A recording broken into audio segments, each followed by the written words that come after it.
Welcome back to our live training session. We're going to be taking a look in this tutorial at how to dial in our part throttle tuning within our EMU black using an alpha N strategy. So this is going to be how we can control things properly with individual throttle bodies. Now, the last tutorial we got our idle sorted out. This tutorial, let's jump in and talk about where we're at, some things we need to keep in mind, and then we're going to go through the calibration process, probably about 2 or 3 revisions.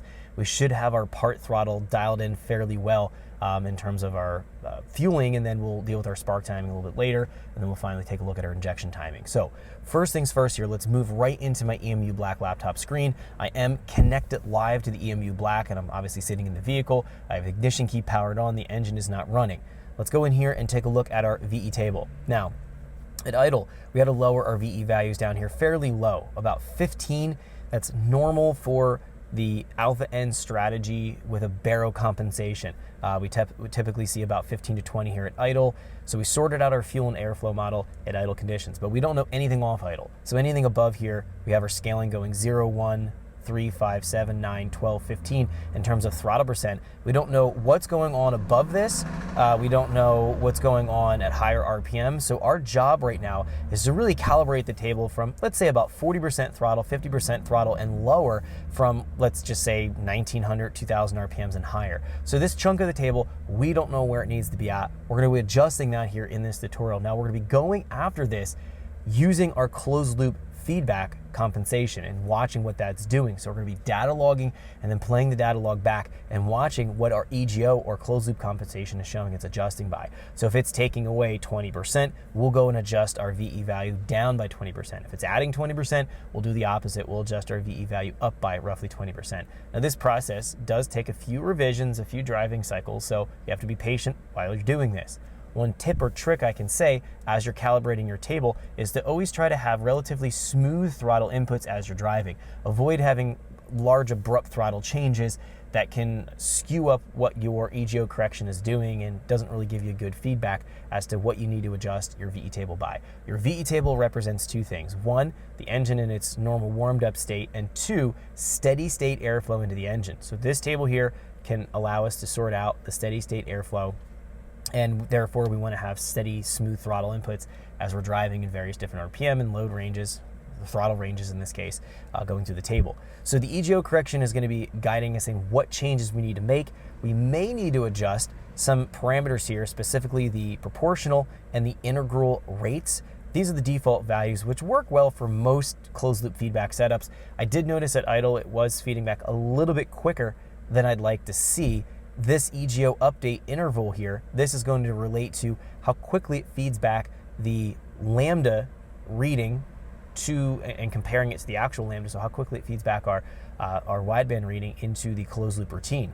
Now at idle 500, 1000, we could probably bump this up to something higher, something like 40 or 50. As we go up in engine speed, we want the interval time to potentially go down because the cycle times happen so much quicker, and we'll find that we want to be able to measure a little bit faster. So this speeds up the feedback rate into the closed loop routine, reporting what our lambda is doing, and then comparing it to the target lambda here. So that's how that closed loop works. Then it adjusts our pulse width up or down by a certain percentage, which it displays here, telling us what we need to adjust our airflow model by.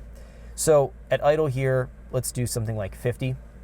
2000 RPM, we'll do something like 40, and then maybe 6,000 or 7,000 RPM, we can lower it down to something like 10. We can kind of have a cascading effect here. We'll do a horizontal interpolation. So at the slower engine speeds, we want a little bit less input in terms of how quickly it feedbacks in, so it doesn't make the closed loop correction do anything odd and make it real jumpy. We also may need to lower down here at, this is throttle position versus engine speed.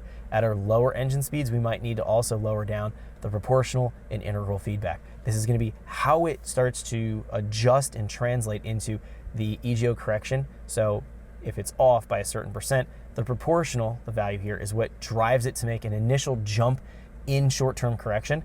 And then the integral here is the long-term steady state. So as we're operating at the target or close to the target, what it's doing in terms of our percentage of feedback. They are cumulative, so they add together. So we'll always see that this is moving around a bunch. We don't want to find it's completely erratic in operation. We also don't want to see it's moving so slow. It doesn't provide any real useful closed loop correction and feedback for us. So these default values work fairly well. I just want to tweak my interval timetable here and just see how that's going to go. So our job is to first calibrate our VE table. We've set our target lambda here as reasonable target lambda values. When we're below here 3,500, we're targeting 1.0 lambda, so 40% throttle, actually 30% throttle and lower, 1.0 lambda. As we get up to the higher engine speeds, it's going to go and start to target a richer lambda mixture. That's pretty typical. Once we get up into higher throttle angles, we go up into even a richer throttle angle. The higher throttle angles, a richer lambda mixture. That's also pretty normal. So this is set. All we're doing right now is calibrating our VE table around our target lambda table. Once we get that calibrated and we want to change our target lambda for whatever reason, we can just do it in the target lambda table. We do not have to touch the VE table. So that's a really nice benefit of calibrating everything properly. Plus you want to have it calibrated properly anyway, but that gives you that ability to do that. Now, once we've dialed in our airflow model here in our VE table, then thanks for checking out our teaser clip. If you want to see the rest of this video and more than 500 hours of current EFI training we have to offer, make sure you click right here. If you want to go and check out more teaser clips from this training course, click here, and you don't want to miss any of the videos we're going to be releasing on this channel, so make sure you subscribe and click here. Thanks for watching, and I'll see you guys later.